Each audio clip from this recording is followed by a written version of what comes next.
welcome to day 24 of my 6th annual SLAP challenge. SLAP, S-L-A-P, stands for squats, lunges, abs, and push-ups. We are doing 40 squats, 40 lunges, 40 reps of an ab exercise, and 40 push-ups a day, every single day except Sundays. And this is day 24 already. So if you are not familiar with the challenge and you would like to learn more, there is a playlist that contains all of the workouts for this challenge in chronological order. I'm going to link the playlist up here. It will also be linked in the description box down below the video, and I will link it at the very end of this video as well so that you cannot miss it. Of course, you do not have to join the challenge. If you just want to do this workout with me today, that's great. There are timestamps in the description box down below the video. So if you would prefer to just skip straight ahead to the workout, you can go ahead and use the chapter markers to do that. But if you would like to join the challenge, you have a couple of options. First of all, you can start today. That's absolutely fine. I designed this as a 40-day challenge, but if you're doing it, it's your challenge. So you do it in any way that works for you. If you want to just jump in and start on day 24, that's fine by me. I would rather have you do days 24 through 40 of the challenge than no days of the challenge. So your other option, if you want to go back and start on day 1, is to just make sure that you start with your day 1 workout on a Wednesday. So if you want to start on day 1, I'm going to recommend that you click on the link for the playlist, open up the playlist, and save the playlist so that it is easy to find every single day when you are ready to begin your workout. And then I just want you to start by watching that day 1 video. If you watch the video for day 1 of the challenge, that is going to answer all of your questions. Why are we doing this challenge? Who's Brutus? Why does he need to be slapped? What is the challenge exactly? How does it work? Where do I begin? How can I participate? I'm a beginner. Can I even do this challenge? I don't even know how to do a squat or a lunge or a push-up. Yes, you can. This year, I am specifically gearing the challenge towards beginners. So if you watch that day 1 video, you're going to find out everything you need to know about what the challenge is and how it works and how you can participate. You're also going to see the correct form for how to do squats, lunges, abs, and push-ups. And you're also going to see tons of beginner modifications that I promise you can do. So please click on the link, save the playlist, and then begin by watching that day 1 video. And then once you have decided that you want to participate in the challenge, you can come back to this video and start today. You can start tomorrow. That's absolutely fine. You can start on any day of the challenge you want, but just remember that if you want to start on day 1 of the challenge, you're going to start with your day 1 workout on a Wednesday. And from there, all you have to do is just follow along with the playlist and everything will fall into place. I've made it super easy to follow along. Now, this year I am gearing the challenge towards beginners. So if you're not a beginner, then the workouts we're doing this year for the challenge might not be intense enough for you. They probably are not really going to challenge you very much. So you may want to follow along with last year's playlist. Last year, the challenge was the same. We were doing at least 40 squats, 40 lunges, 40 reps of an ab exercise, and 40 push-ups a day, every single day except Sundays for 40 days. But last year, the workouts were much more challenging. They were more intense. They were generally a lot longer because we were frequently doing more than just those 160 reps. We also generally were doing more challenging versions of squats, lunges, abs, and push-ups. We were adding weight to a lot of the workouts, and we were also incorporating about 20 minutes or so of additional cardio right into most of the workouts. So if that sounds like something that is more your speed, then make sure that you save the playlist from last year. I will link that playlist up here in the iCard as well. It will also be linked in the description box down below the video, and it will be linked at the very end of this video as well. But I recommend, even if you are not a beginner, even if you're really advanced and you're in great shape, I recommend that you save both playlists. Definitely save last year's playlist, but save this one too. Because the workouts we're doing this year, even though they're much more, they're gonna be shorter and kind of like more simple, and again, they're not gonna be super challenging for you, and if you're in great shape, you'll probably be able to finish almost all of the workouts we're doing this year for the challenge in under 10 minutes. but that's a great option to have. We're doing pretty much exclusively just body weight exercises this year because this year I'm focusing on beginners. So I'm assuming beginners don't have access to fitness equipment. So they probably don't have dumbbells or kettlebell or something like that. So I'm really focusing on body weight exercises this year. But what that means is even if you're more advanced, if you want to take your workout to the park today or the beach or the hiking trail, and you don't want to be lugging equipment with you, and there's no equipment where you're going to be, then one of these workouts is going to work out perfectly. If you're traveling and you don't have access to equipment and you just want a quick body weight workout that you can do, that the workouts we're doing this year are a great option for that as well. Also, they're perfect for those days when you just don't have any time. Some of the workouts we were doing last year were an hour or 2 hours long or more. So if you don't have that kind of time today and you just want to do something really, really quick, 10 minutes, you can be finished with your 160 reps. Also, if you're in really good shape, these workouts we're doing this year can also make a really good warm up for like a long jog or a hike or a bike ride or something like that. So it's good to have both options, and you really can kind of bounce back and forth between the two playlists. I'm sharing a new workout with you every day, and I do, day 1, day 2, day 3, day 4. The workouts are, the playlists are organized in chronological order, and the workouts are labeled day 1, day 2, day 3, day 4. But you can do the challenge that way if you want. That's how I'm doing it. That's how it's designed. But again, this is my challenge. So I'm doing it, day 1 on day 1, everything in order. That's the way I'm doing it. But if you are doing it, it's your challenge. So again, you do it in whatever way works for you. And that can look like choosing random workouts off of one playlist or the other or both. It can look like choosing another one of my workouts that just happens to contain 40 squats, 40 lunges, 40 abs, and 40 reps of push-ups. Or maybe another workout that you find on YouTube that contains at least 40 reps of squats, lunges, abs, and push-ups. It may mean writing your own workout. And it may not even mean doing a structured workout at all. If you don't have time for a structured workout, or you just don't want to do a structured workout, maybe it's too difficult to do all your reps at one time, you can just spread out your reps randomly throughout the day. That's absolutely fine. You can get up in the morning and do 10 squats, 10 lunges, 10 reps of any ab exercise you want, and 10 push-ups. It can be any variation of those 4 exercises you want, and then you can just repeat that 3 more times throughout the day. So you could do it again after lunch, you could do it again after you get home from work, and then once more before you go to bed, and that's your 160 reps. So really the only requirement to participate in the challenge is just that you're getting those 160 reps done at some point during the day. As long as you are completing a total of 40 squats, 40 lunges, 40 reps of any ab exercise, and 40 push-ups, any variation of those 4 exercises, at some point throughout the day. It doesn't matter which variations of those exercises you do, it doesn't matter how you do them or when you get them done. And if you cannot commit to doing 160 reps, again, do it in a way that works for you. So I know I have at least 2 people who are doing the challenge with me this year who are just doing the challenge, but they're doing fewer reps. So if you can't commit to doing 40 reps of everything every day, maybe you can commit to doing 30 reps. Or 20 reps or 15 reps, okay? So just do what you can. The main thing is just to, once you've watched that day 1 video and you understand what the challenge is and how it works, and you've decided that you want to participate, just be honest about what you're capable of doing. Be honest about your current level of fitness, and once you've decided that you are going to participate in the challenge, and once you've decided to what degree you are able to participate in the challenge, maybe that means doing 20 reps of everything every day instead of 40. Maybe that means working out 3 days a week with me instead of 6. Okay, just commit to whatever you can.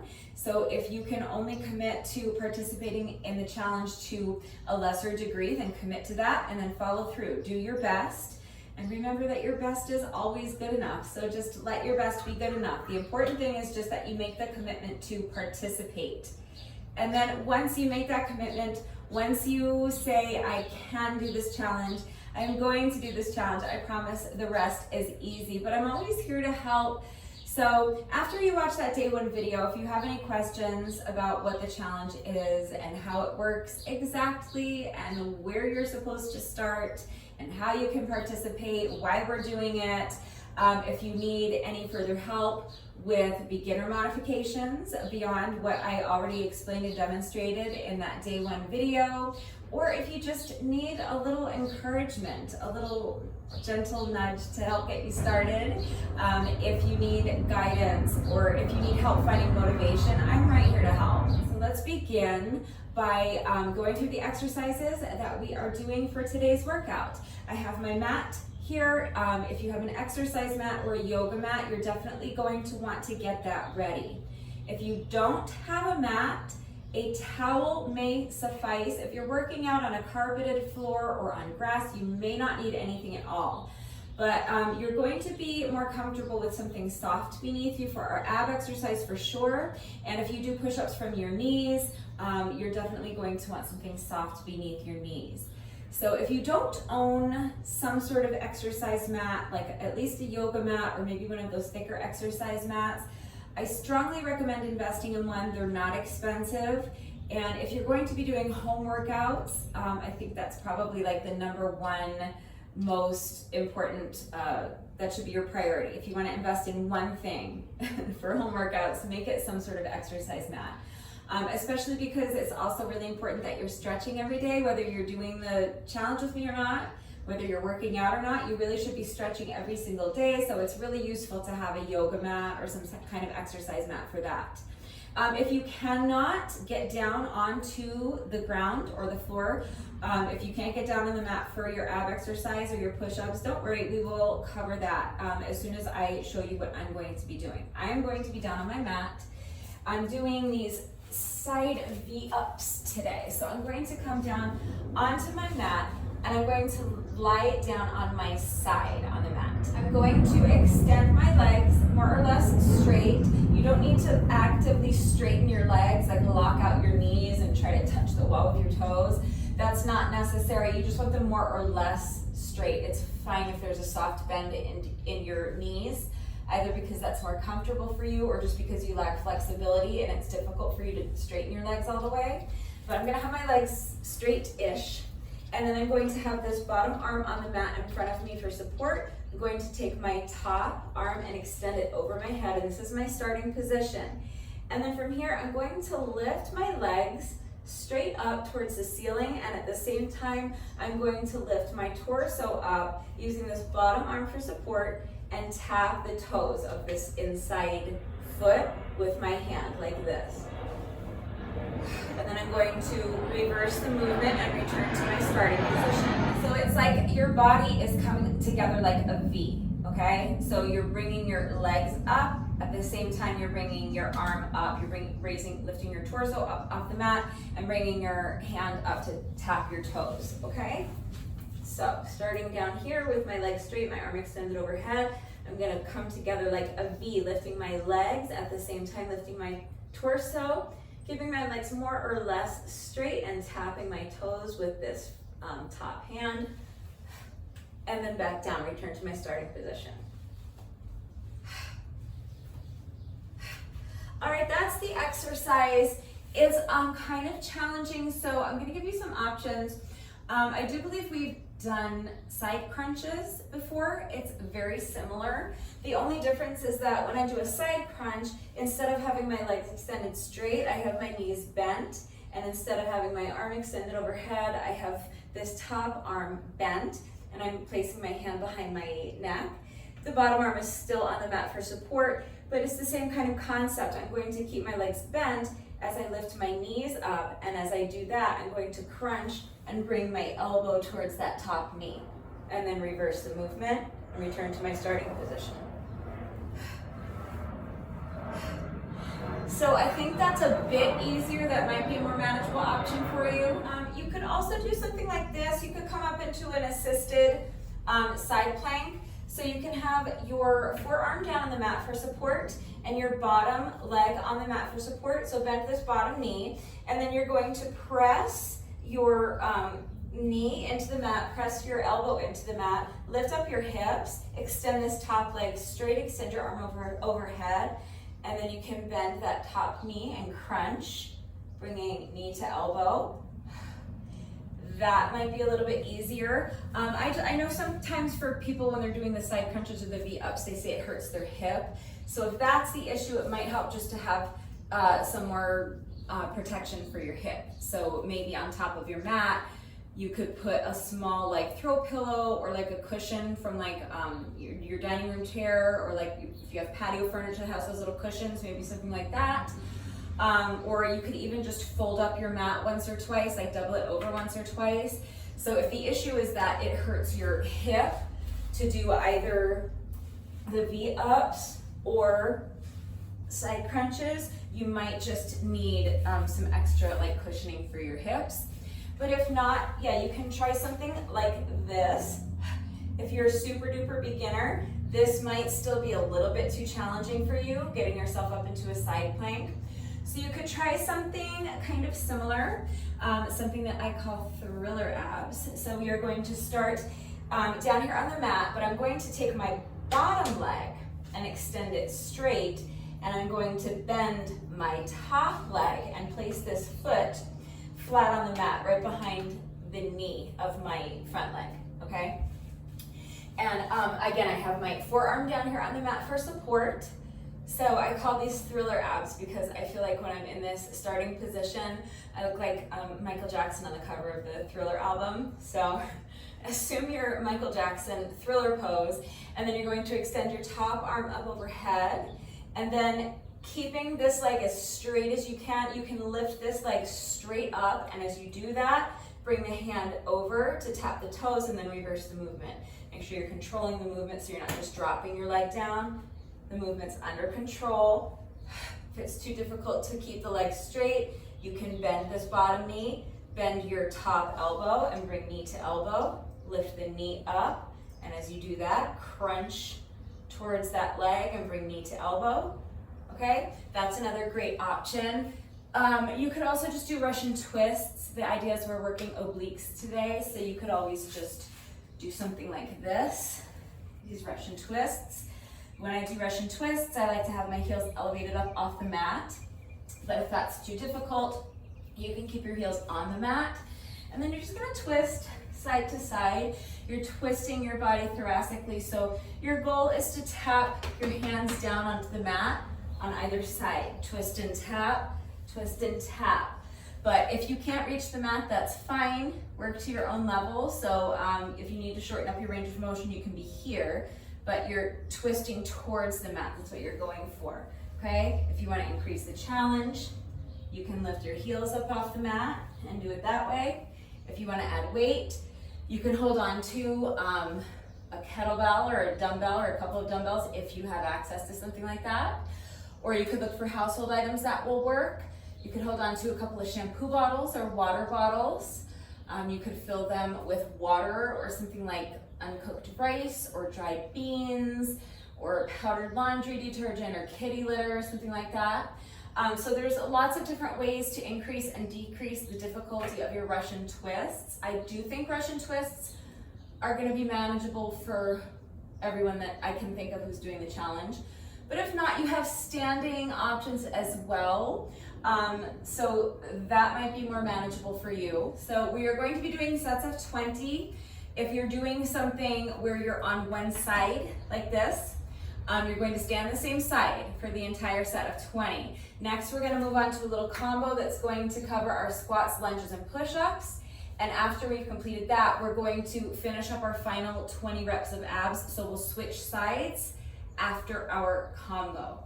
But that is our ab exercise. That is what we're starting with, 20 reps. Now, if you cannot get down on the mat and you need a standing ab exercise, there are a few different ones that you can try, but usually my go-to is this standing ab crunch. So you can hold on to the wall for support, or if you need to hold on to a chair, that's fine, a chair or a bar stool or something, just to make sure whatever you're holding on to for support is strong enough to support your weight. Make sure it's sturdy so that it's not going to collapse or break when you put weight on it or fold up. So don't use like a folding chair or anything like that.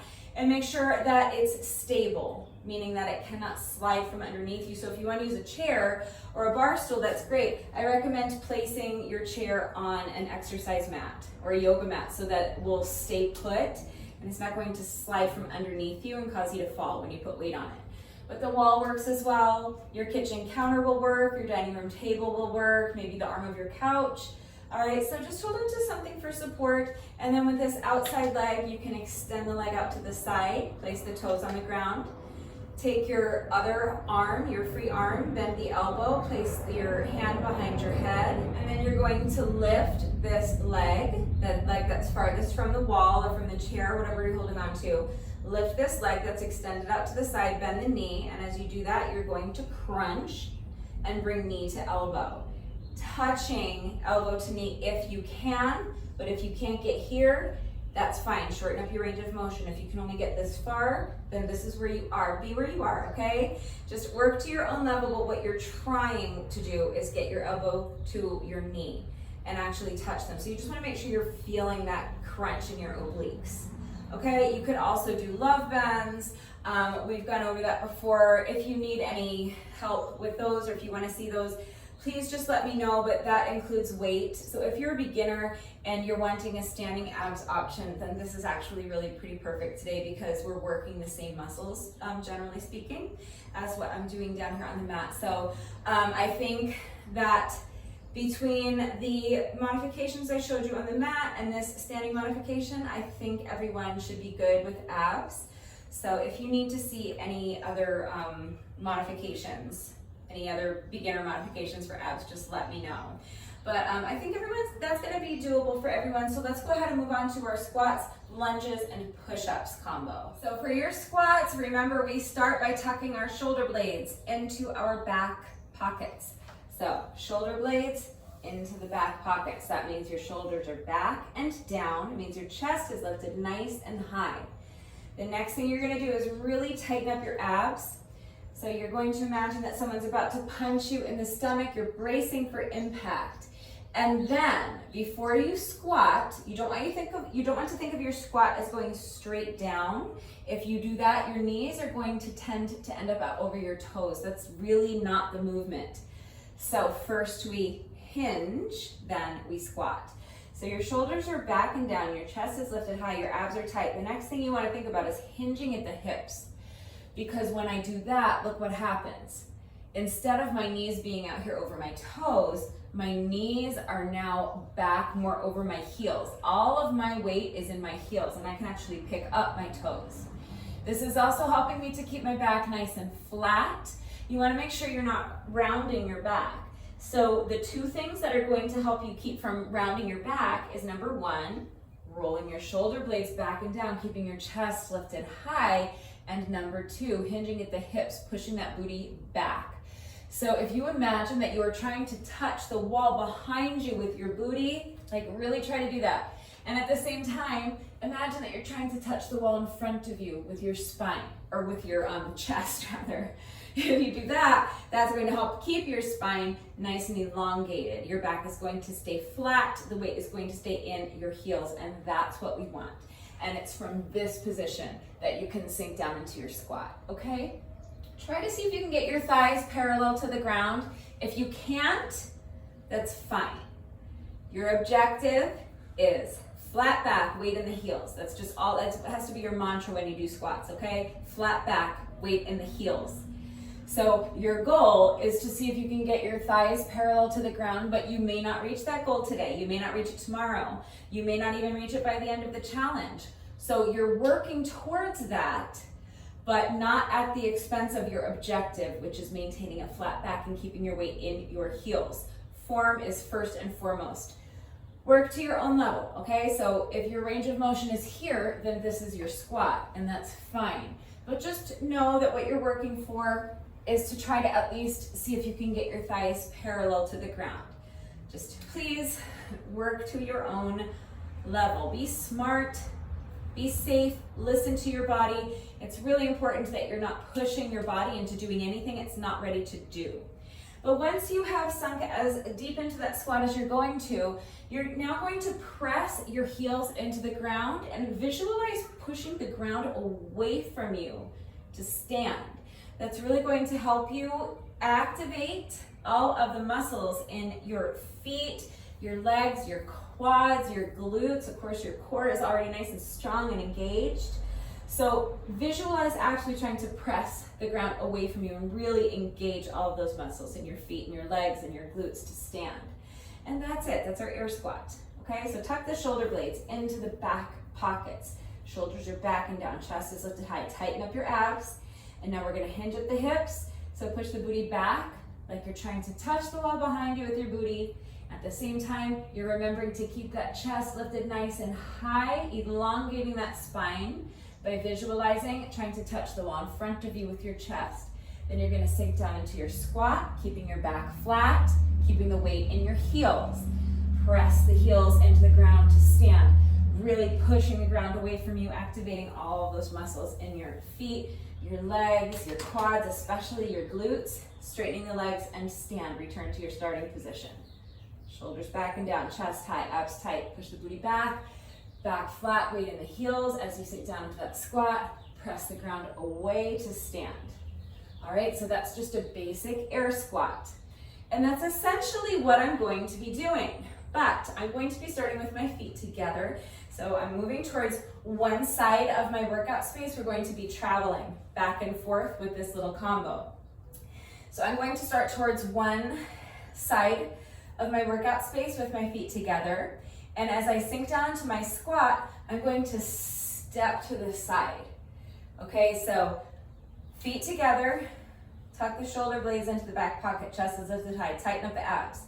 And now as I step to the side, I'm pushing my booty back, keeping my back flat, keeping the weight in my heels as I sink down into my squat.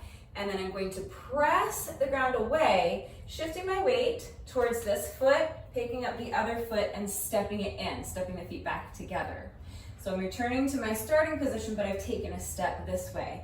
We're gonna do that twice. So stepping in the same direction, pick up this foot, make sure your shoulders are back and down, chest is lifted high, abs are tight. Push the booty back, keeping your back flat and your weight in the heels as you step to the side and sink down into your squat. Now press the ground away to stand, and as you do that, you're going to transfer your weight into this foot, pick up the other foot, step the feet together. All right? That is our squat variation. So we're doing a little combo. I'm gonna do 2 squats, 2 lunges, 2 push-ups. That's our combo. So we're just gonna do sets of 2, okay? From here, I'm gonna go into my lunges. So I'm gonna start here, I'm gonna step to the side and squat, and then step the feet together, that's 1. I'm gonna do 2 in this direction, step to the side and squat, step the feet together. Now I'm gonna travel back in this direction with 2 walking lunges. So I'm going to step forward, lunge, and then I'm going to bring this back foot forward and lunge, okay? So for your lunges, again, you wanna make sure your shoulders are back and down. You wanna keep your chest lifted high. Abs are super strong and tight and engaged. And when you start that lunge, you want your feet to be about hip width apart. Whatever's comfortable for you, but you want it to feel just kind of neutral. So you don't want your feet out wider than your shoulders. You're not starting with your feet together like we are for the squats. You want them just about hip width apart. And then from here, you're going to pick up one foot and just take a step forward. And as you do that, you're going to bend both knees and sink down into your lunge. So I like to tap this back knee to the ground when I lunge. And if you want to do that, that's fine. You don't have to. If you are a beginner, you might not have that range of motion. So you might be here and that's absolutely fine. You don't have to tap that back knee to the ground. Just make sure, especially if you're tapping your back knee to the ground, that the movement is under control. First of all, your movement should be under control regardless, because that's how you get the benefit out of the exercise. But secondly, if you tap this back knee to the ground and your movement's not under control, you might bang your knee into the ground and it hurts. It's not fun, and I don't want anyone getting hurt. So please be careful and really make sure that the movement's under control so you don't bang your knee into the ground. The important thing is that you want to do your best to make sure that there's more or less a 90-degree angle in this front knee. meaning that, again, same with our squats, you want to do your best to make sure your knee is not out over the toes of this front foot. You want instead for your knee to be more over the heel of this front foot. So about a 90-degree angle in this front leg. It's difficult to do with a forward lunge. When we're stepping forward into our lunge, it's really easy to kind of overshoot and end up with your knee more out over your toes. Just do your best. Know that what you're going for is take that step and then come down so that your knee is over your heel in this front foot, okay? And this knee is at more of a 90-degree angle. And then from here, you're going to press the ground away, and as you straighten your legs, you're going to take this back foot. Let me move back here a little so you can see. So I was here, I took a step forward, did my lunge. Now I'm going to take this back foot, and as I press the ground away, I'm going to pick up this foot and swing it forward. To take a step forward now with the opposite foot, bend both knees and sink into my lunge. Then I'm going to pick up this back foot and just step forward, okay? Because we're doing 2 walking lunges. So it's really just like you're stepping, 2 steps, 1, 2, and then feet together, all right? 1, 2, feet together. That's all it is, but you're stepping your foot out far in front of you, and you're sinking into a lunge in the middle of the step, okay? And you're just gonna swing the other foot forward for another lunge, then step the feet together. All right, so we were here, feet together. We did 2 walking squats, 1, 2. Now we're here, we're going to turn, we're gonna travel back in the direction from where we just came with 2 walking lunges. So step the foot forward and lunge, step the other foot forward and lunge, then bring the feet together. All right, so that's our 2 squats, 2 lunges. Now we're going to finish up this little combo with 2 push-ups. And you could probably guess that we're doing walking push-ups. Let me grab my mat to show you this. So 2 squats, 2 lunges, now 2 walking push-ups. So I'm just going to come down here into my plank position, but I'm going to have my hands and my feet together, okay? So it's a little bit different than our starting position for a push-up would normally be. I'm in a plank, but my hands are together, my feet are together. And what I'm going to do is pick up one hand, pick up the foot on the same side, and step the hand and the foot out to the side as I sink down into my push-up. And then I'm going to step the hands and feet together again. And I'm going to repeat that one more time in the same direction. So step the hand to the side, step the foot to the side, push up, step the hand and the feet together. Okay, and then I'll stand, and that's 1 set of my combo. So we're going to be traveling back and forth. So after my second push-up, I'll stand, and then I'm going to start from this side of my workout space and begin by traveling to this direction with my 2 squats. So I'm going to step to the side and squat, step to the side and squat.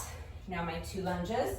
So turn the opposite direction, step and lunge, step and lunge, bring the feet together. And then my 2 push-ups, starting with my hands and feet together, step to the side, push up, step hands and feet together, and then 1 more rep. Step to the side, push up, step the hands and feet together, and stand. So that would be our second set of the combo. So with each set, we are completing 2 squats, 2 lunges, and 2 push-ups, which means we're going to have to complete a total of 20 sets of that combo. All right, so we're going to start with our 20 reps of abs, then we'll do 20 sets of the combo, and then we'll finish with our final 20 reps of abs. Just make sure you're switching sides. So let's just real quickly go over the proper form for your push-up. All right, so there are 3 main things that I want you to keep in mind for your push-ups. The first thing is that I want you to make sure that your head is in line with your spine. And what I mean by that is that if you would visualize that you are standing up against a wall, picture what it would feel like to just gently press the back of your head into the wall. And that is where you want your head. You want your head just perfectly straight up and down in line with your spine. and you want to make sure your head stays still. It's very common for people to kind of bob their head up and down while they're doing the push-ups. So that's the first thing I want you to think about. That's something we want to avoid. Number 2, where are your shoulders? You want to make sure your shoulders are away from your ears. It's very common for people to kind of sink down into their shoulders while they're in their plank position. So we want to make sure our shoulders are away from our ears. Number 3, you want to make sure your abs are super strong and tight and engaged. So again, it's that feeling like someone's about to punch you in the stomach and you're bracing for impact. And then number 4 is you want to make sure your back is flat. So you want to make sure you're using your ab muscles to keep your hips lifted nice and high in your plank position, so that you're not allowing your hips or your belly to kind of droop down towards the mat. That causes an arch in your back. You want a flat back. So head in line with the spine. Shoulders away from the ears, abs are tight, back is flat, okay? And then from there, once your body is in a perfectly straight line from your heels to your shoulders, or from your knees to your shoulders if you're doing knee push-ups, same thing, nothing moves. I want you to, it's called a plank position for a reason. Think of your body as literally a plank of wood. So once you have found that plank position, nothing should move. From your heels to your shoulders and your head, nothing should move. It's a moving plank. So all that's happening is you're bending your elbows and lowering your chest as close to the mat as you can. Okay? So you want to start by placing your hands directly underneath your shoulders, stepping your feet back so that you are in a plank position. Head in line with the spine. So do not let your head drop down like this. You do not need to overcorrect by hyperextending your neck. You just want to be right here, like you're standing with your back against the wall and your head is pressing into the wall. Number 2, shoulders are away from the ears. So you're not sinking down into your shoulders like this. Instead, what you want to do is press the ground away from you. So it helps to spread out all 10 fingers so that your weight is evenly distributed, and then really actively press the ground away from you, like you're really trying to push the ground away, so that you're up here as high as you can get in this plank position, and your shoulders are away from your ears. Number 3, abs are tight, and you are using your ab muscles to lift your hips high and keep them high. Your back is flat. So you're not allowing your hips or your belly to droop down towards the mat like this. You're using your ab muscles to lift your hips high and keep them high so that your back is flat. Now, if your hips are slightly elevated like this, in this position, my back is still flat. So I'm not going to hurt myself doing push-ups like that, and it will actually make the push-ups a little bit easier. So don't worry about it too much. But what you're going for is that straight line from your heels to your shoulders. So it's not ideal, but it's not terrible. The thing you really need to avoid is the opposite of that, which is allowing your hips or your belly to droop towards the mat, causing an arch in your back. So tighten up your abs, lift your hips high, and keep them high.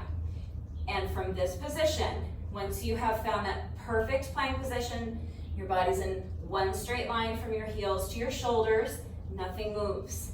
So you're going to bend your elbows and lower your chest as close to the mat as you can, without breaking that straight line from your heels to your shoulders. And then you're going to press the ground away from you, straightening your elbows and pushing yourself back up into your nice high plank position. Okay, so the objective is to just keep that straight line from your heels to your shoulders. Your goal is to touch the mat with your chest, but again, you might not get there today. It's more important to maintain that straight line from your heels to your shoulders. So if you're unable to touch the mat with your chest, that's fine. Just shorten up your range of motion. But if you're only able to bring your chest this close to the mat, don't compensate for the fact that you're unable to get your chest all the way down by lowering your hips or your belly down to the mat. That's what we're trying to avoid. Don't compensate for the fact that you're not getting your chest all the way down to the mat by lowering your forehead down to the mat. Remember, you don't want to be bobbing your head up and down. You want your head to stay perfectly still. So what's the solution if you cannot get your chest all the way down to the mat? The solution is either to put your knees down and do knee push-ups or to shorten up your range of motion.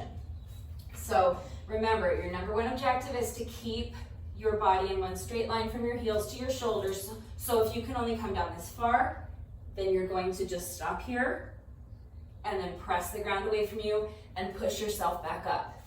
And that's your push-up, okay? If you're doing knee push-ups, same exact exercise. Literally the only difference is that your knees are on the mat. So from here, I'm going to just put my knees down right where they are, and I'm going to check off all the same criteria, okay? So my head is in line with my spine. I'm not allowing my head to droop down like this. I'm not overcorrecting by hyperextending my neck and jutting my chin out in front of me. I just have my head in a nice neutral position. It's in line with my spine and it's not going to move. My shoulders are away from my ears, so I'm not sinking down into my shoulders. I'm pressing the ground away from me. My abs are super strong and tight and engaged, and I'm using my ab muscles to keep my hips lifted high so that my back is flat. I'm not allowing my hips or my belly to droop down towards the mat, which is causing an arch in my back. Tighten up the abs. Use your ab muscles to lift the hips high and keep them high. And then from this position, I'm going to bend my elbows and lower my chest as close to the mat as I can without breaking this straight line from my knees to my shoulders and without bobbing my head up and down.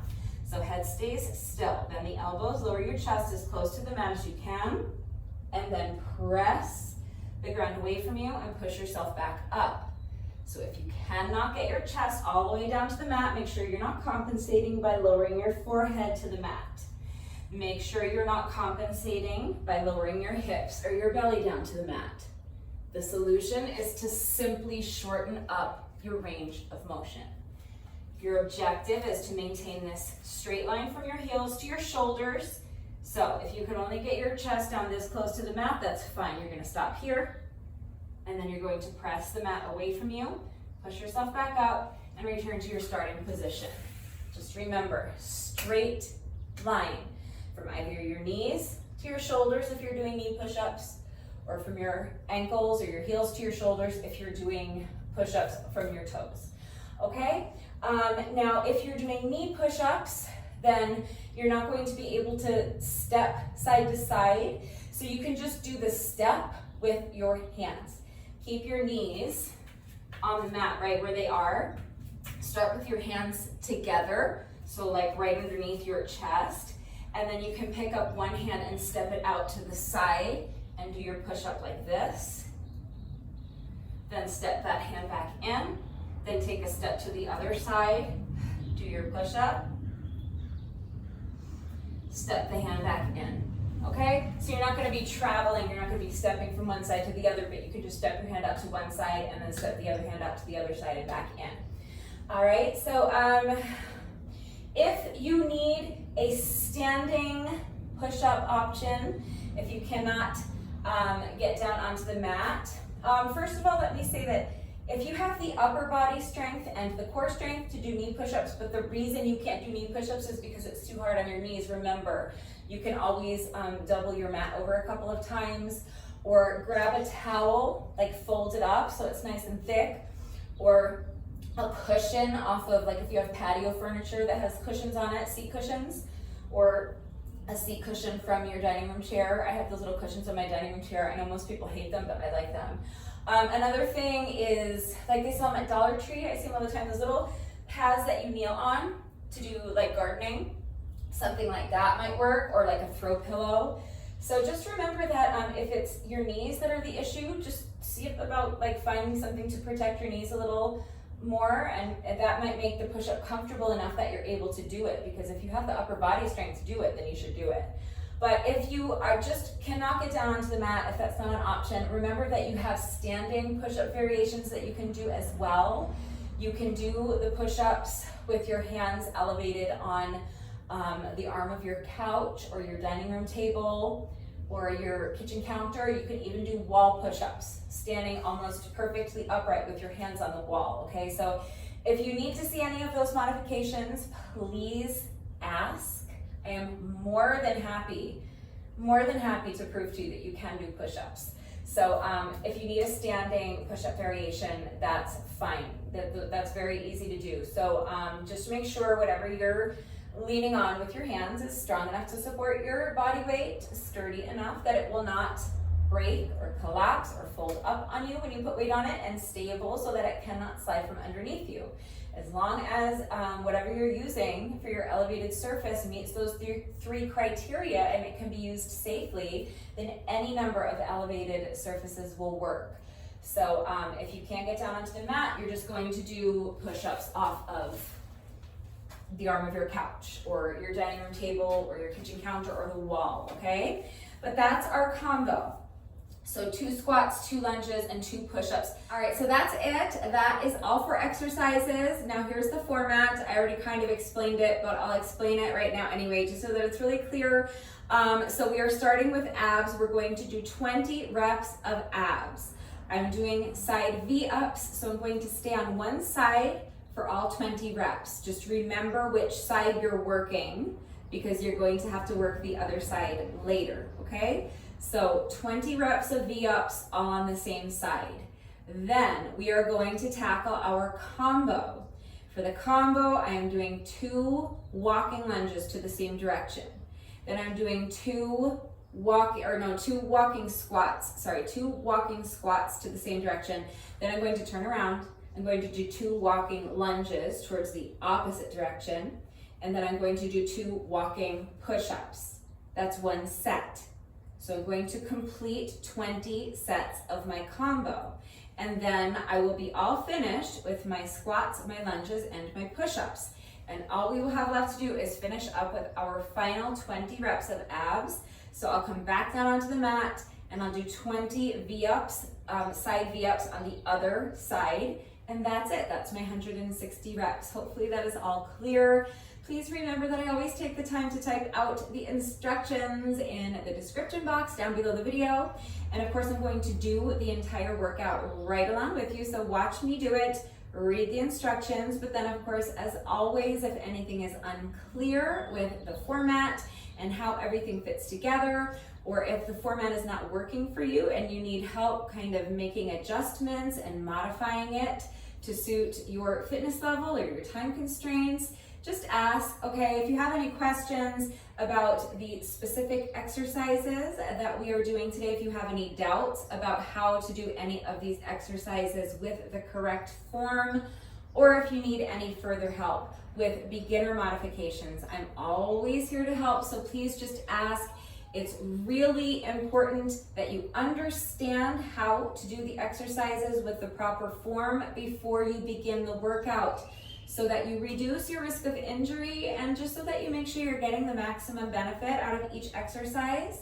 And you guys know it is also incredibly important to me that all of my workouts are always accessible to anyone and everyone who wants to do them with me. I am always here to help facilitate that. And especially so for this challenge this year. So do not hesitate to reach out if you have questions or if you need help. One final reminder also, that especially if you are going to be working out along with the video, to please make sure that you are going at your own pace and make sure you're minding your form. So it's really important that you're understanding the movement. You understand what it is that you're asking your body to do. You understand how to do the exercises correctly, but it's equally as important that you apply that knowledge while you're doing the workout. So I don't want you kind of racing through the exercises because you're trying to just go really fast for the sake of going fast, so you can see you got a really good score. If you're faster than I am, great. Be faster than I am. That's fantastic. As long as you're not losing anything off of your form to get there. The point is that you don't want to sacrifice your form for speed. Just make sure you're going at your own pace and make sure that you are minding your form. If you're slower than I am, great. Be slower than I am. If you fall behind because you're working at a slower pace than I am, or because you need to pause and rest, then just pause the video and rest, and then just come back when you're ready, okay? If you do need to pause and rest, I want you to challenge yourself to keep the rest breaks as short as you can, but they should be as long as you need, okay? You should only resume the workout once you feel that you have regained enough strength and enough stamina that you are able to continue with good form. Your good form is the #1 most important objective, okay? So if you find that you're just kind of going through the motions, or if you find that you're racing through the exercises and your form's getting sloppy, I need you to stop, take a breath, refocus your energy on your proper form. So listen to your body, work to your own level, okay? Do not push your body into doing anything it's not ready to do. Make sure you're going at your own pace, and please make sure that you're minding your form. Do not sacrifice your form for speed. I think I've covered everything. I hope I've covered everything. If you're ready to go ahead and do this workout with me, go ahead and grab an exercise mat or a yoga mat if you have one. If not, maybe a towel will suffice. Or if you need a little bit of extra protection for your knees, look for something like one of those gardening, like kneeler pads or whatever they're called, or maybe a throw pillow or a chair cushion, something like that. If you need to hold on to a chair or some other sort of elevated surface for support, go ahead and get that ready as well, just to make sure that your chair or your stool or whatever you're using is strong, sturdy, and stable enough so that it can safely support you. And then go ahead, you can pause the video right now, go ahead and get dressed, and then meet me right back here. We are going to do a quick 5-minute warm up, and then we will get our reps done together. All right, so as soon as you're ready, let's get started with our quick 5-minute warm up. You're going to begin by just letting your head gently fall towards one shoulder, and then you're going to place your hand on top of your head and just rest it there. So you're not actively pulling your ear down towards your shoulder. You're just resting your hand on top of your head and letting gravity do the work of just gently stretching out the other side of your neck. So switching sides, let your head fall to the other shoulder. Place your hand on top of your head and just rest it there. Make sure both of your shoulders are relaxed. So if you find this one creeping up, just push it down. Next, we're gonna do some head rolls. So you're gonna start by letting your chin fall to your chest and then towards the other shoulder and back. And with each roll, I like to just let my head start to get heavier and heavier. Make sure your arms are nice and loose, like a rag doll, increasing your range of motion with each roll. Now we're gonna do some shoulder rolls. So you're just gonna roll your shoulders back and make sure that movement is really exaggerated. Make your rolls, make your circles as big as you possibly can. And next we're gonna do arm circles. So you're going to extend your arms out to the side, and you're going to start by just making small circles in the air. And then little by little, you can start making your circles a little bigger and a little bigger until finally you're really exploring your full range of motion. Making those circles as big as you can, really loosening up those shoulders. Next, you're gonna step your feet wide apart, bend the knees, and kind of sweep your hands down in front of you. And then as you straighten your legs, you're gonna reach above you like you're trying to touch the ceiling. And each time you bend your knees, you're gonna sink a little lower and a little lower, expanding your range of motion. Now keep your feet planted where they are. We're just gonna lunge side to side, nice and easy. Adding the arms, so with each lunge, you're going to reach across your body like you're trying to throw your arm across the room. Next, we're gonna step the feet in towards the middle, and you're just gonna march. So step the feet close together and march. Starting with your knees low, and then little by little, start driving your knees up higher and higher towards your chest. Until finally you're driving your knees up as high as you can towards your chest, feeling a little stretch in your glutes. Now we're gonna jog, and we're going to do the same thing. So starting with the knees low, but little by little, as the interval progresses, just gonna start driving your knees up towards your chest until you're driving them up as high as you can. Now booty kicks, so light jog still, but with each step, you're bringing your foot behind you, trying to kick yourself in the booty with your heel. For this next one, you might need to hold on to a chair or the wall for support. If not, you can just have your hands on your hips.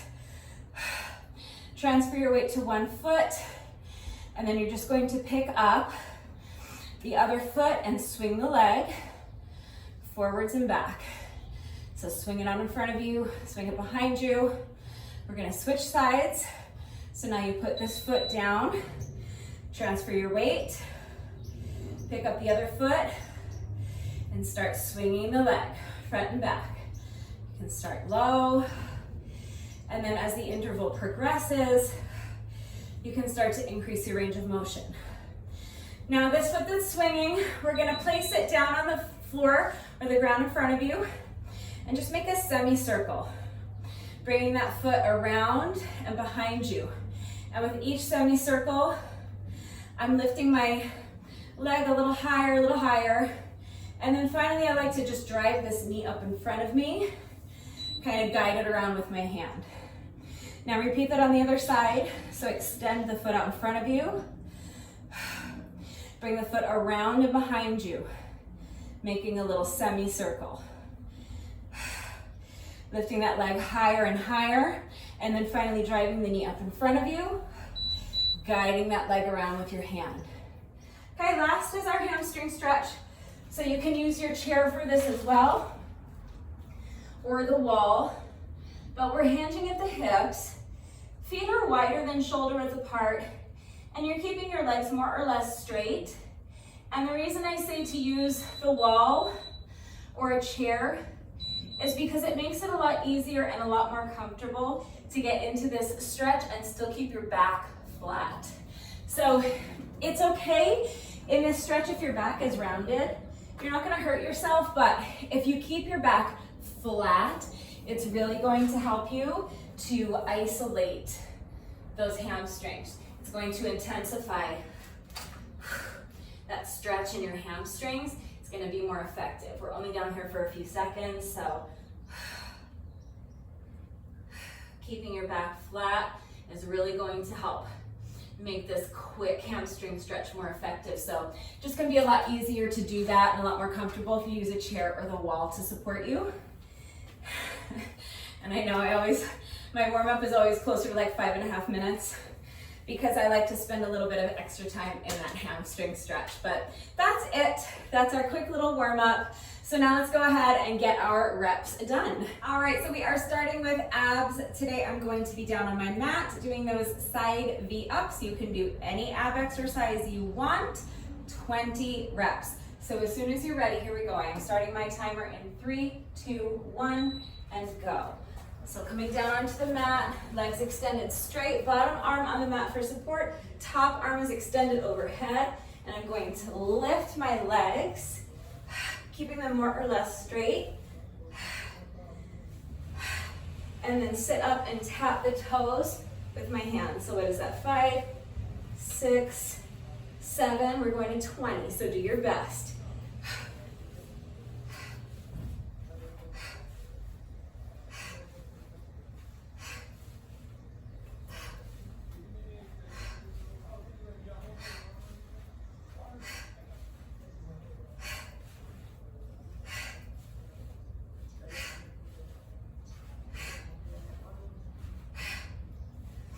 That was 20. I'm gonna do a couple extras because I was chit-chatting through those first few reps. I feel like I might have lost track.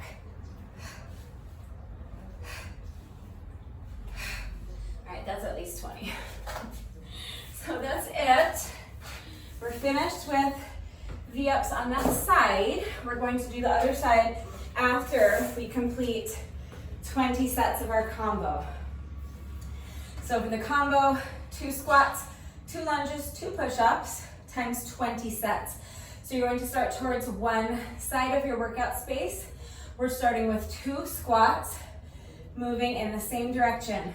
So feet together to begin. Step to the side and squat. Bring the feet together. Step and squat, feet together. Now lunges. So traveling back in the direction you just came from. I'm always starting with the leg that's closest to you for my lunges. Going to step forward, bend both knees, come down into my lunge. Back foot comes forward, another lunge, and step the feet together. Now for my 2 push-ups. So remember, I'm starting with my hands and feet together. Going to step my hand up to the side, step my foot up to the same side, do my push-up, step the hands and feet together, and then repeat. Step the hands and feet together and stand. So that's 1 set of my combo. We need to do 19 more just like that.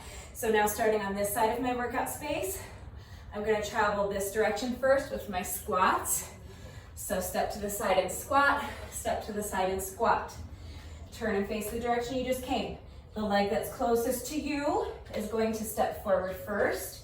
Bend the knees, sink into the lunge. Back foot steps forward, bend the knees and lunge. Back foot steps forward, and then we're gonna turn to face front.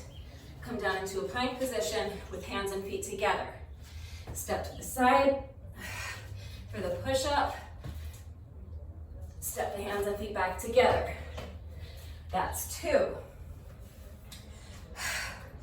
So step to the side and squat, feet together. Step to the side and squat, bring the feet together. Now step forward and lunge. Back foot comes forward, lunge, step the feet together. And now hands and feet together. Step to the side, push up. Bring the hands and feet together and stand. That's 3. Other direction. Step to the side and squat. Step to the side and squat. Turn, leg that's closest to you steps forward for the lunge. 2 walking lunges. 2 walking push-ups.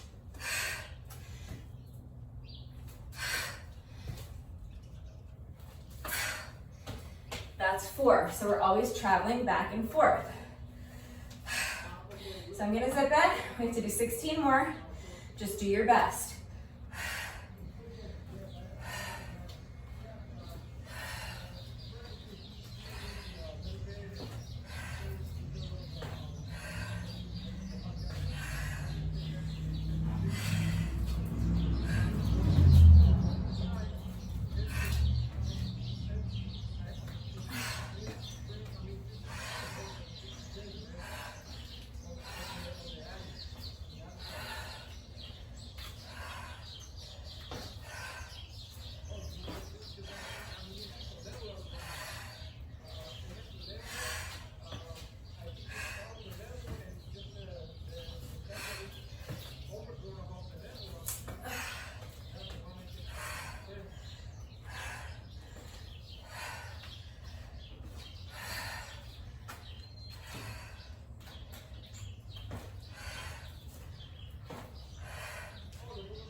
10 for me. Halfway done.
That's 20, and that's it. We're done.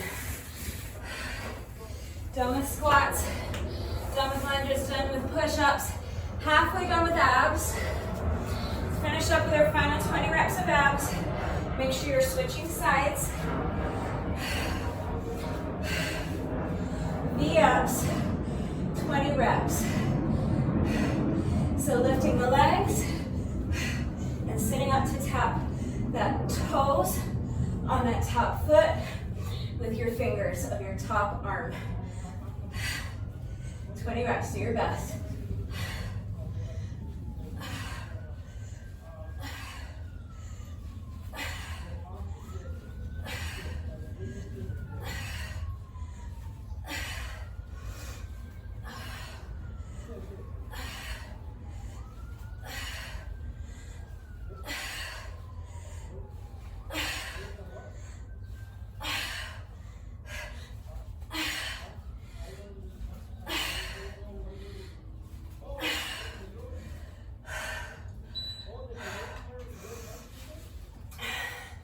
I'm 99% sure that was 20, but always because I'm talking through the first few reps, I'm not going to be able to convince myself that I did all 20 reps.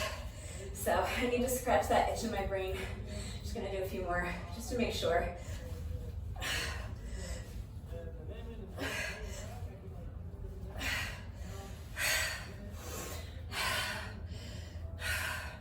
Once I get that thought in my head that there's even a possibility that I might have skipped a rep or 2 or 3, I cannot get rid of that thought until I scratch that itch on my brain by doing a couple more reps.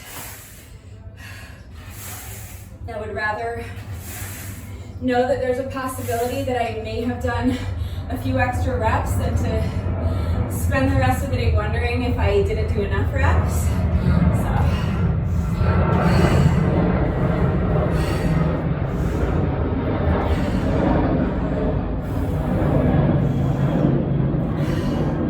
All right, so get up. It's really important that you don't just collapse in a heap on your mat after that final rep. You want to get up and move around a little, do a little type of cool down while you allow your heart rate to come down and while you allow your breathing to normalize. It doesn't have to be anything structured. I always just kind of pace around a little bit.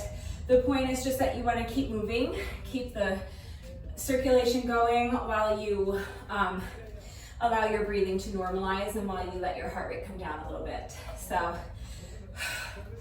just did 40 push-ups. So nice job. If you want to just take a minute to stretch out your shoulders, I think that's a good idea while we are moving. So I like to just pull one arm across my body. So this shoulder that's stretching is nice and relaxed. The arm is nice and relaxed. And I'm just using my other forearm to pull my stretching arm in towards my chest. Other side.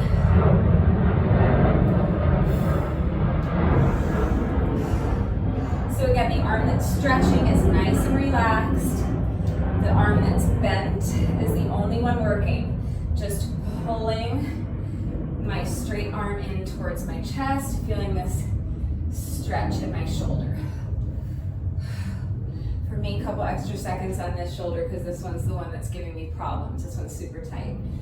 All right, you can stretch out the, what are these? Triceps a little bit. So just bend one elbow and then use your hand to gently pull the elbow towards the opposite shoulder.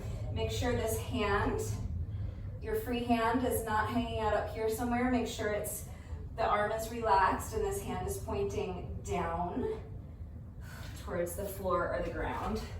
Shake it out. We'll get the triceps on the other side, or triceps.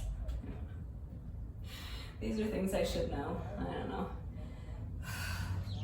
So just bending the other elbow and then gently use your hand to pull the elbow towards the opposite shoulder. Make sure the hand that's behind you, or I guess they're both behind you, the hand that's in your stretching arm is just relaxed and pointing straight down. All right. Swing out the arms. Let's do a quick quad stretch. So if you need to hold on to something for support, you can hold on to the wall or you can hold on to your strong, sturdy, stable chair. Just bring one foot up behind you. Bend the knee, reach behind you and grab the top of your foot with your hands, and then just gently pull your heel, like press it into your booty cheek. And as you do this, you want to make sure you're tilting your pelvis forward so that you isolate that quad muscle, and really it's going to help intensify that stretch. Other side, so put the foot down. Pick up your opposite foot, bring it behind you. Bring your hands around behind you, grab the top of your foot and kind of press that foot into your booty cheek. And then think about tilting your pelvis this way. So if your booty's kind of sticking out like this, there's gonna be a curve in your low back. That's natural, that's the way your body's supposed to be. There's nothing wrong with it. But to intensify the stretch, we want to get rid of that curve by tilting your pelvis this way. So you're kind of tucking your booty underneath you. And if you think about sucking your belly button back to touch your spine, imagine you're trying to touch your spine with your belly button. As soon as you do that, you're going to feel that stretch in your quads really intensify. So remember, at the same time that you're sucking your belly button back towards your spine, you're still pressing your heel into your booty, really feeling that stretch in your quads.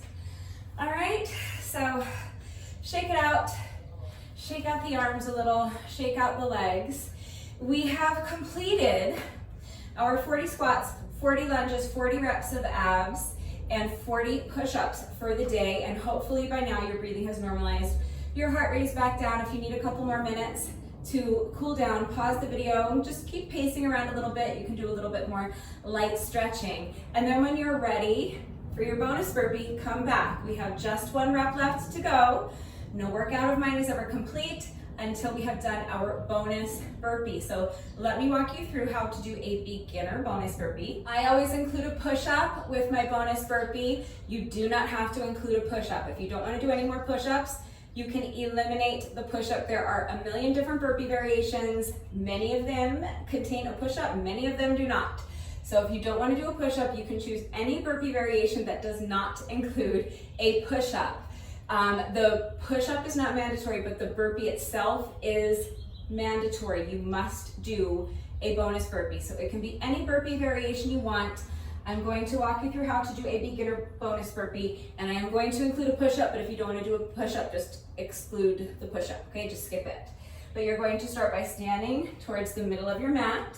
You're going to bend down and put your hands flat on the mat in front of you, and then you're going to step your feet back so that you are in a plank position. Now knees down for the push-up if you want to include a push-up. If not, you can eliminate it. Step the feet back in and stand. Come up onto your toes if you can, and if you want, you can add a little jump. If you are not a beginner and you would like to try to do the push-up from your toes, let's go ahead and do 1 final bonus burpee together, and then the workout will be officially complete. So when you are ready, here we go. Final rep of the day.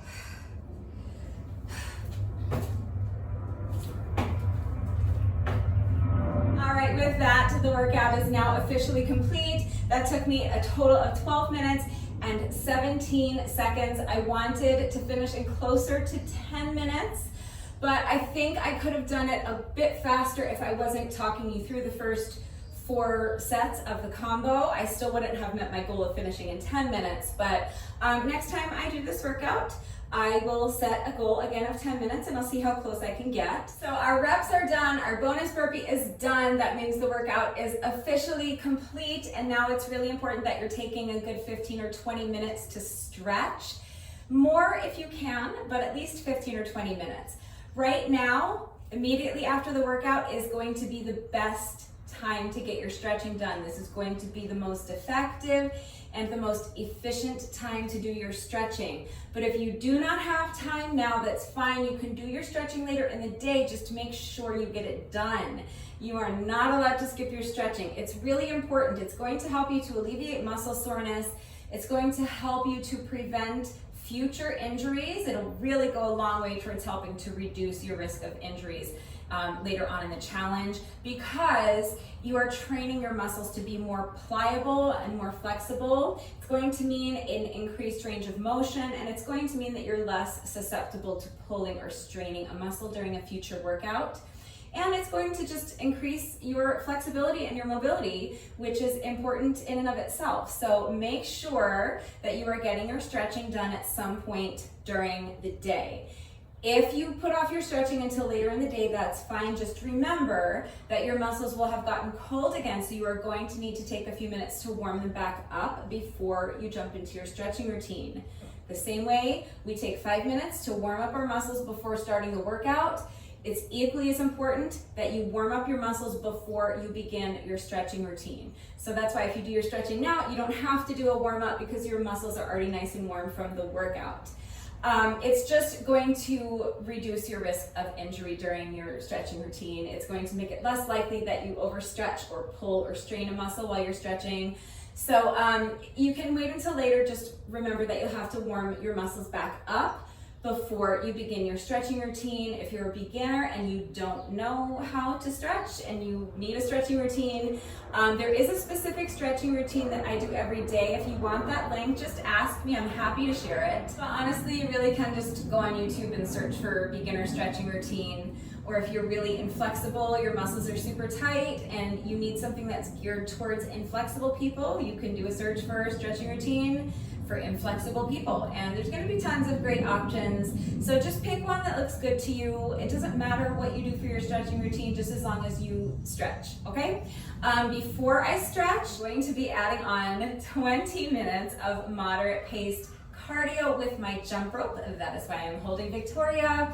Victoria is my beautiful silver jump rope with the pretty light pink metallic handles. And if you would like to know where I got Victoria, there is a link and a coupon code in the description box down below the video. So click on the link and use coupon code RUDEBECCA to save an additional 10% on your jump rope.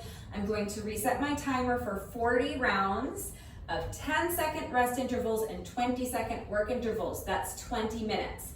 I'm gonna play some music and I'm gonna get my extra cardio done, my additional 20 minutes of moderate paced cardio done. The additional cardio is not mandatory. It is not officially part of the challenge. I am sharing this with you because I want to be transparent. I want to be upfront and let you know that I am doing more than just these 160 reps every day.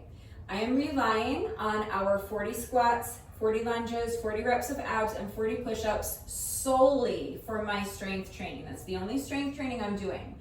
But in addition to those 160 reps every day, I am doing 20 to 30 minutes or more of moderate paced cardio. This is the way I do the challenge every year, because when I do this challenge, especially this year, I've gotten really out of shape. I've put on a lot of weight. So I am looking to use this challenge to help me get myself back in shape. I want to lose weight. I also really need to improve my stamina, and I want to strengthen my heart and my lungs. So the additional cardio goes a long way towards helping me to accelerate that process. It also enables me to start seeing results faster. And the sooner I start seeing results, the more encouraged I get, because I can see that what I'm doing is working. I can see changes happening in my body that I like. I can see weight coming off. I can see myself getting stronger. I can feel my endurance improving. I can feel my stamina improving. So the more encouraged I feel to keep going, the easier it is to get myself motivated to get out here every day and do the reps. And the stronger I get and the more my stamina improves, the easier the workouts themselves become. So it just kind of snowballs, and the additional cardio is really kind of the thing that accelerates that process for me. 9 times out of 10 for me, the additional cardio is jump rope, but sometimes I might go for a jog, or like I said, I might hop on the exercise bike for 30 minutes. When I have time, I would go for a hike. So if you live close to hiking trails and you have time for a nice long hike, that's a great option. If you own a heavy bag, or if you have access to one, like at the gym or something, that's another really cool option. And again, if you have any kind of home gym where you have an exercise bike, treadmill, an elliptical, something like that, or if you have access to something like that at a gym, then that's another option. You could do something like that. But you could also just go for a run or a bike ride in real life, if you have a bike, or you could just go for a brisk walk. If you have access to the field at your local high school, you could run around the track, or you could do up and down the bleachers. There's a park close to me with a dirt track. A lot of people run around, so that's another option. Or if you live close to a beach, or something like that where there's a running trail, obviously you can run there. Or if you live close to a beach or a park or a hiking trail that has steps, you could do up and down the steps. If you have steps in your home or your apartment complex. Okay, so any kind of moderate paced cardio you want to do is absolutely fine. 20 to 30 minutes, more if you can. You don't have to do any cardio at all if you don't want to, but if you are looking to use this challenge, like I am, to help you lose weight and get yourself in shape, and if you want to improve your stamina and strengthen your heart and lungs, I just think that the additional cardio will go a long way towards helping you to accelerate that process. It will help you start seeing results faster. Now, I know that we are doing 6 workouts every week. We're working out every Monday through Saturday. So if you add cardio after every single workout like I'm doing, that's 6 cardio sessions a week. And I know that's a lot. And you may not physically be able to do 6 cardio sessions a week, or you just might not have time to do 6 cardio sessions a week. And that, of course, is completely understandable. But if you can just find time to squeeze in 2 or 3 cardio sessions a week, it doesn't have to be more than 20 or 30 minutes. My cardio sessions are almost always just 20 minutes with my jump rope. So if you can find 20 minutes 3 times a week, I just really think that you should consider adding on cardio when you can. So the additional cardio is not mandatory. It is not officially part of the challenge, but I'm doing it, so I wanted to share that with you, and I just wanted to let you know that even though you don't have to do it, it is very strongly recommended that you do it when you can. 2 or 3 times a week if you can. But regardless of whether or not you plan on doing any cardio today, our 161 reps are complete. We have done 40 squats, 40 lunges, 40 reps of an ab exercise, 40 push-ups, and 1 bonus burpee. So that is officially a wrap on day 24. Well done. If you did this workout with me today, thank you so much. Please let me know what you thought of it and how you did. Thank you to everyone who has been working out with me lately, and even if you're not doing the workouts with me, thank you so much for watching the videos. Thank you for liking and sharing the videos. Thank you so much for all of your wonderful and supportive and engaging comments. It truly does mean the world to me. Thank you to all of my new subscribers. If you are not subscribed already, please subscribe. But I've been getting a lot of new subscribers lately, and I don't know why, but I'm very happy about it. So if you are one of those people that just recently subscribed to my channel, thank you very much. And of course, a great big thank you to those of you who have been subscribed to my channel for years. Please know that I appreciate you all so very much. Thank you to everyone who's doing the challenge with me.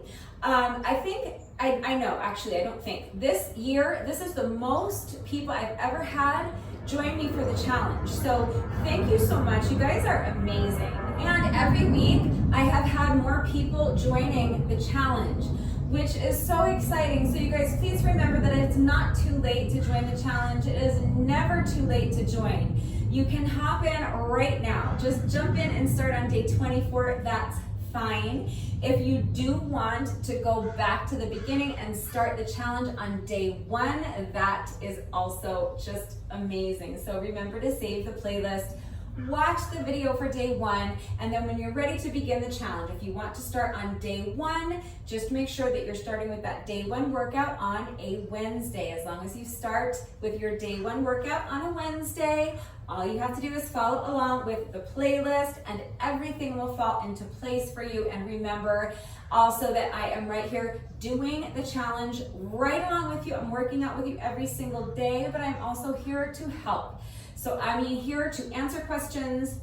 I am here to guide you through the challenge. I am here to provide motivation if needed. I am here to encourage you. So if you need a gentle nudge, if you have questions about the challenge and how it works and how you can participate and where to begin, I'm right here to help. So don't hesitate to reach out if you have questions or if you need help. And if you have questions about today's workout, if anything is unclear with the format, if you have questions about the exercises that we were doing today, any doubts about how to do the exercises with the correct form, or if you need any further help with beginner modifications, I am right here to help. So please just ask. That is going to do it for today. I will see you all right back here tomorrow for day 25. Bye.